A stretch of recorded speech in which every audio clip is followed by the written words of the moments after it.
Six of Swords, air energy related to your mindset, communication, so words, even thoughts, beliefs, the mind, moving out of troubled times, troubled waters, craziness, chaos, clouded vision, clouded communication, or those thought patterns and belief systems not being clear.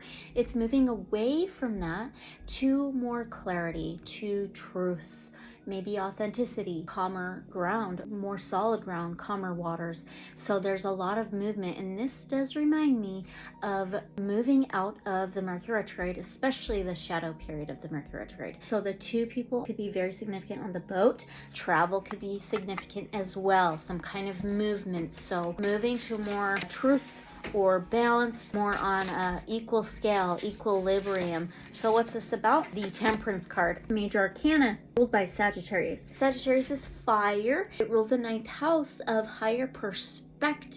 Also, long distance travel. It could be philosophy, higher learning, higher education. There's some higher learning going on, okay, about maybe a thought process that you have, or a belief system that you had, or the way you might communicate or even socialize with others. Temperance, it's actually moving blindly, right, through confusion, moving through the chaos, through times of uncertainty, or in times of unknowingness. Having faith and trust that you are guided, you have a higher guidance, your higher self, and it's having the surrender and faith that you're going to reach the destination, that you're going to reach this point to where you can celebrate, to where you'll have this balance. We talked about this truth and authenticity in a way of equilibrium. And see the cups, it's an equal amount of like sharing, giving and receiving, this reciprocity. Moving out of confusion, of cloudedness, of that unknowingness, of maybe your path ahead, where you're going. What is it going to look like at the end of your journey? What's the destination going to look like, right? And it's just having this patience for a celebration and a reward. It could be divine timing. 6 of Cups. So now you have a 6 and 6. So those numbers could be significant. I just seen 3, 2, 1 on the timer. But the 6 of Cups, this is emotions. This is feelings, the internal world, moving out of crazy waters. It could be emotional imbalance. Now this is related to the past and childhood memories. Something about the past, maybe it's remembering what you were taught in the past, some belief systems and those thought patterns, the way you communicate and socialize like we talked about. I feel like this is your higher self coming through big time. Somebody with you by your side, helping you move forward out of these times of not having a stable ground or stability, the calm waters to navigate easily, relating to your mindset and how you feel about your mindset, how you feel about your belief systems or your thought patterns. So something related to childhood memories, or somebody or something you've known for a long time. Maybe some of you know of a Sagittarius. You don't have to. Take what resonates for you. It's a collective reading, but this is connected to the past. So I don't know if it's past lives. Oh my gosh, the Tower, fire energy as well. And this is a crumbling of a faulty foundation. This is the lightning striking the tower, the crumbling of the faulty foundation. It was not built on steady ground. Something relating to your past. Maybe it was childhood. Maybe your past self, your younger days, or somebody you've known. It could be family, ancestral, lineage. The Tower is an upheaval, pulling the rug out from underneath your feet. See the cups being balanced very carefully. The waters needing poured out or something. Lightning striking the storm, the crazy waters, right? It's inevitable. It will crumble at some point. Whatever stability this is connected to is crumbling. It's changing. There's a cycle and a rebirth happening.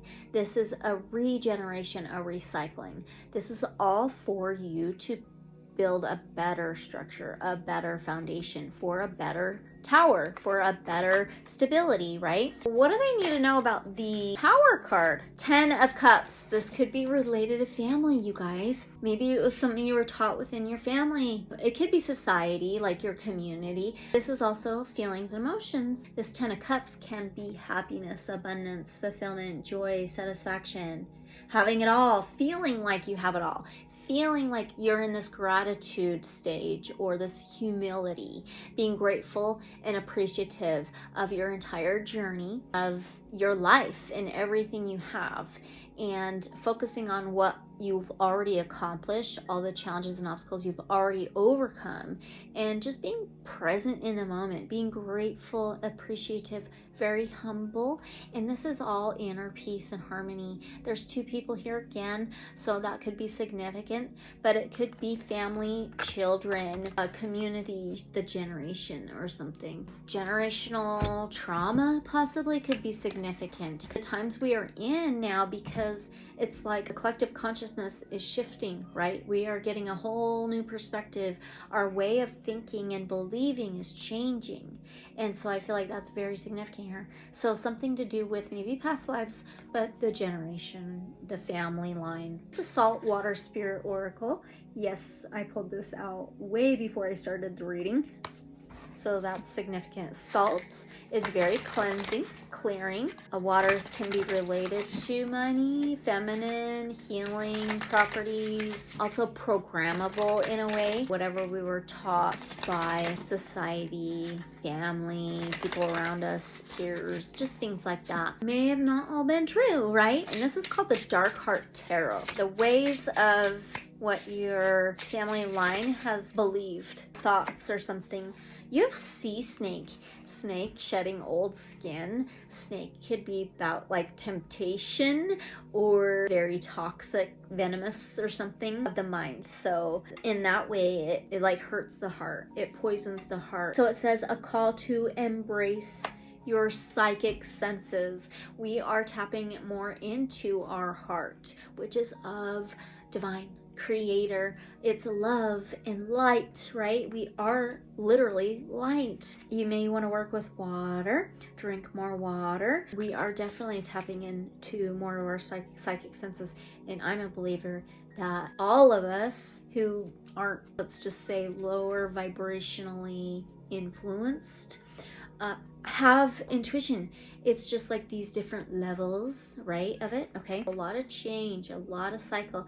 And we are coming up on the eclipse, so that's also significant. Shedding the old. You are in a space of embracing your psychic senses and intuition.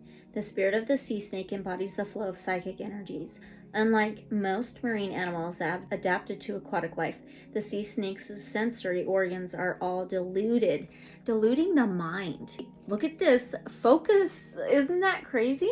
That is significant. Anything in a reading is very significant. There's the shedding of the old where our vision has been clouded. Just think of fluoride in the water and how we are ingesting that, especially in major cities, and what that does to that pineal gland. Do your research. Their ability to see, hear, and transition onto land is dulled because they've chosen a life in the water rather than on the land. That very first card, moving out of troubled waters to a more calmer ground. Their only defense is their highly toxic venom and intuition. Something about words being almost like very toxic, possible spells. So being very mindful of your words and your thoughts. The spirit of the sea snake is calling you to embrace your supernatural creative gifts in the transformation that is trying to take place within your life. The sea snake is in the middle of its evolution from land to sea. This is the time it is most vulnerable. However, this is also when its dependence on psychic intuition and divine guidance is strongest. We talked about you being divinely guided. The spirit of the sea snake is asking you to call on your psychic and intuitive abilities to get you through the next chapter of your life. If it is not here, it is on its way. So prepare for the coming journey. Maybe it really does feel very unknown in this time, right? And that's where we could possibly be the most vulnerable when our tower is struck, when that rug is pulled out from underneath your feet. It sparks this fear of possible insecurity, right? So tapping into that intuition, into the heart. Evocation says, I embrace my inner instinct and intuition during this transitional phase of my life. Yeah, I feel like the eclipse season is super significant. It's all about the journey, but it's focusing on being too focused on the destination or what your belief is about what the destination should look like and what it should be. So maybe kind of dropping that vision, right? You have flying. That's also related to air. So it's like up and out of the waters, maybe possible heaviness, the depths, maybe the subconscious, those deep, deep emotions and feelings within the depths, and moving up out of the waters and taking flight. 20 or a 2 could be significant. 2s are choices, decisions, and free will. And look at the maze moving up and out of confusion. Maybe tricks, belief systems that were not built on steady ground, that had an agenda behind it. Maybe what we were taught in school, you know, and just peers. And sometimes they didn't even know. Yeah, there's this time that the collective is like, whew, coming back alive, coming back to oneness in a way, to their potential, our creator selves, and what we are capable of. Just take what resonates. Abundant love and light. So it is.